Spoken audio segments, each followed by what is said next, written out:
So we've just discovered that metahumans have existed in James Gunn's DCU for at least 300 years, and that changes the entire landscape of Earthlings in this cinematic universe. So in the past, I did a couple of really silly farcical videos talking about the everyday lives of average humans in the MCU, making light of the fact that the 405 is going to be a nightmare now that there's an Eternal coming into the sky, talking about how my insurance is going to skyrocket since the Hulk or Doctor Strange smashed my Subaru. Silly little things like that. But now we're talking about the average mentality of Earthlings in the DCU, understanding that metahumans have existed forever. It just brings a new perspective on how these people operate around Superman.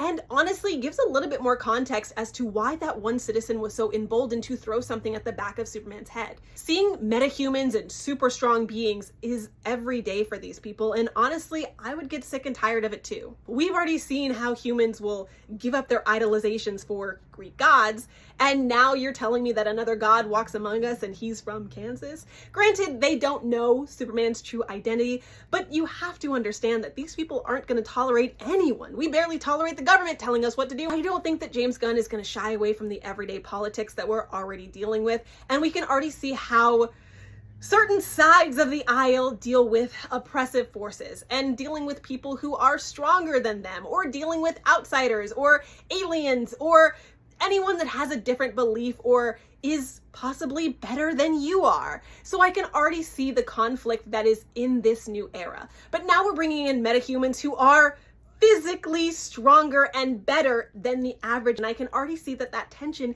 is going to bring a lot of animosity and a lot of intrigue into Superman.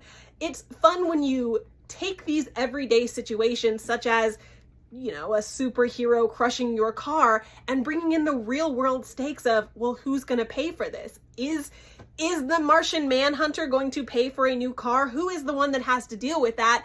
And you can see how the everyday average person is going to fester and boil with that, and eventually might just say it's better if you weren't around. I am so excited to learn this knowledge and to see how the world deals with or doesn't deal with all of these deities like the Amazonians. It is so interesting, this new angle that James Gunn has brought into this world, and I am so excited to see how it plays out in the DC cinematic universe.